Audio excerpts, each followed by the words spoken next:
Right, ladies and gents, here we see the Grib Goch 35 litre rucksack. Quality of manufacture and materials used are at the very top end. I mean, proper, very at the top end.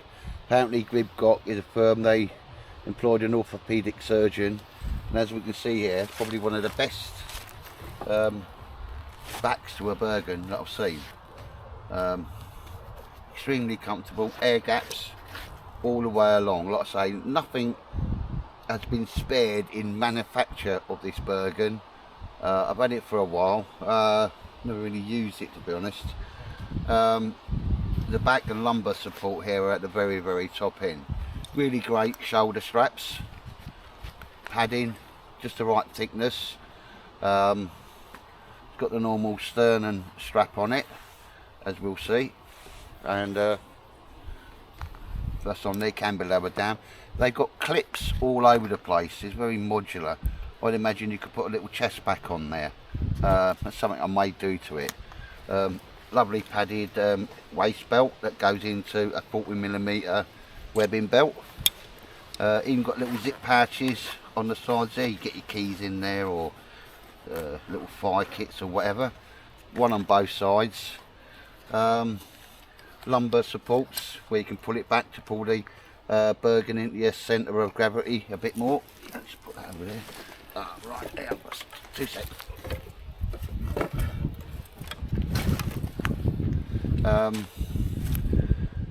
But because they've made it, it's one of the heaviest Bergens I know when it's empty. It's even got side straps on it, not both sides, ladies and gents, but the back of this Bergen, I feel I may be unpicking that, just using that and the shoulder harness to make my own Bergen. I've got a Bergen in progress at the moment. Well, I won't say too much about that, but it's going to be a Bergen. If you imagine a Monroe, and then you add to it anything you want, ladies and gents, from zip pouches and that type of stuff. But we're talking about the Grib Goch one. Got the usual lid inside there. I've got some bottle wipes there at the moment. It's got attachments so you can put roll mats or whatever you wanted at the top. There's one on the bottom as well. They're nice bits of kit. But they've got these buckles all over the place, ladies and gents. I mean, there's 4 buckles there. I'm not totally sure why you would need them there, or what you would need to have them there for, to be perfectly honest. I mean, there's 4 buckles. They're just the female bits, not the male bits. You'll find these all over this because you're supposed to be able to attach side pouches to it and a rear pouch to make it into like a signals or a medic type pouch. But we'll swing round. In fact, what I'll do is, on this again, 2 more of these, more clips inside here. There's a small little pouch there, only big enough for your diggers or the your car keys and stuff. Another 4, all these female clips all over it. There's another 2 inside the Bergen, inside the lid. But so there's a little zip pouch there. I'll stick these away because these are all coming off because they just get in the way, don't add nothing to it. But I mean, we talk about quality. I'm going to show you the outside of the inside of the lid now. Grib Goch, again, another 4 female clips, so they're just coming off. But this is the sort of quality this thing is. It comes up there, and inside there you've got a small pouch where, you know, you put pens in there, fire stills I suppose, a Leatherman would go in there, a small fold down knife will go in there, all out of the way. But the amount of time that this thing sat underneath a machine is unreal, and would probably add to the cost. Grib Goch, military contractor, Lee from the bug out shop, he generally has ender runs, and they're very decent priced. That Lee, I'll put a link to Lee's shop down there if you don't know where it is, because he's always got Grib Goch's Bergens of some description in, and he has a very decent price on them for what they are, ladies and gents. Right, shoulder straps, like I say, that is absolutely top of the range. The whole thing, when it's empty, it's unduly heavy. So we've covered the lid and the top there. Nothing too fancy about that. Just all these, even underneath here there's another two. Standard snow lock inside. It's got a very stiff plastic backing on that.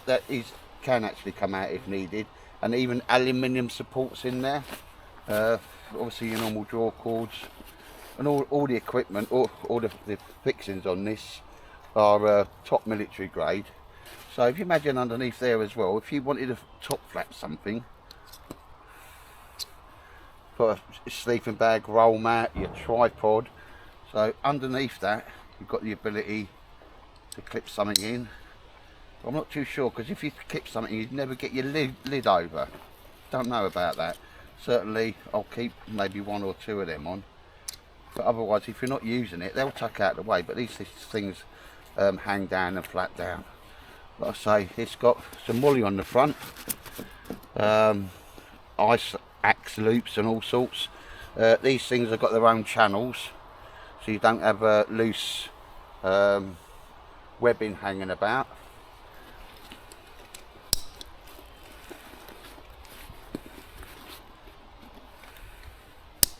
They're easy to pull down as well. So I mean, I love the construction of the Bergen. It is, you know, absolutely top of the range, but for me it's just totally over engineered, certainly for bushcrafting, and like I say, it makes it heavy. And a lot of these features, unless you've got the add-on bits to it, they're superfluous. You don't need them, ladies and gents. There is a lid at the top there where you've got a rain cover in it, sorry, at the bottom, but rather strange as you come round to the sides, you've got the two horizontal straps, which is great, and inside here you've got another pocket. But again, all of these are to do with attaching side pouches. I mean, there's a 40mm webbing belt there for God's sake, but that's really good for putting your axes in, or if you just wanted to carry your bushcraft knife in there or something simple. It's a pain in the arse, sorry for my language. For me that doesn't serve any real useful purpose. And when you come around on the other side of this, there's another one there. Now this is slightly better because it's got a pocket inside a pocket. It goes right to the bottom, so you could put maybe your axe in there. And that's not a bad little feature. And obviously, as you can see, it's a bellows pocket. And again, they have got with more of these buckles. I go mad if I see another buckle on this. So you could attach something on the side, but you can never get hold of these things. I've actually emailed Grib Goch and they said, oh no, sorry, you know, we stopped making that Bergen a long time ago. But it's got a little thing, so I suppose if you had walking poles, you could strap them in there, or poles for your basher or whatever. It'd be nice if that would have been, so you could put just, you know, a water bottle in there, but other than that it's too tight to, well, I'm having trouble getting my fingers in there, ladies and gents. Yeah. Last time I said that I was single when it was a German lady. No, but swiftly moving on. The quality of manufacturers, unreal. It literally is top of the range. 35 litres, so it makes a nice little day sack, I suppose. It's just one compartment inside, which I do like. I say you can attach stuff at the bottom and at the top if you want to increase the capacity. And other than that, that's the Grib Goch. I think the only thing I might do to this is put a little molly pouch on the back, a little butt pack, just so I could have my necessaries in it.